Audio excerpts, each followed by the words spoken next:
आपको नागपंचमी की कथा सुनाती हूँ। एक समय की बात है, द्वापर युग में राजा परीक्षित एक बार आखेट के लिए दल बल किए साथ वन में गए थे। शिकार के दौरान राजा परीक्षित को प्यास लगी। उस समय राजा परीक्षित पानी की तलाश में इधर उधर भटकने लगे। भटकते भटकते राजा परीक्षित एक ऋषि के आश्रम पर जा पहुंचे। इस आश्रम में ऋषि समीक रहते थे। राजा परीक्षित ने कई बार ऋषि समीक को पानी देने का आग्रह किया। हालांकि ध्यान मग्न ऋषि समीक ने राजा परीक्षित को जल प्रदान नहीं किया। उस समय राजा परीक्षित ने बाण पर मृत सांप रख ऋषि समीक पर चला दिया। सांप ऋषि समीक के गले में जा लपटा। राजा परीक्षित वहां से लौट गए।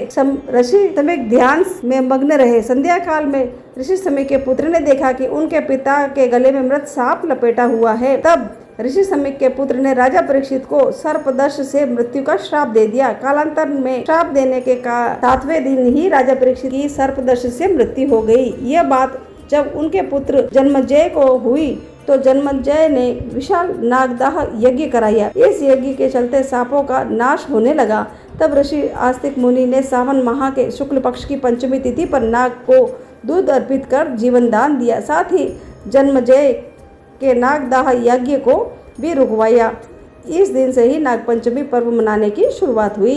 नागपंचमी के दिन नाग देवता की पूजा करने से विशेष पुण्य फल प्राप्त होते हैं। काल सर्पदोष, सर्पदेश आदि भय से मुक्ति मिलती है। सावन मास के शुक्ल पक्ष की पंचमी तिथि पर यह मुहूर्त आता है जो पूजा के लिए अत्यंत उपयुक्त माना जाता है। इस दिन श्रद्धा और भक्ति के साथ पूजा अर्चना करने से जीवन में सुख, शांति और समृद्धि आती है।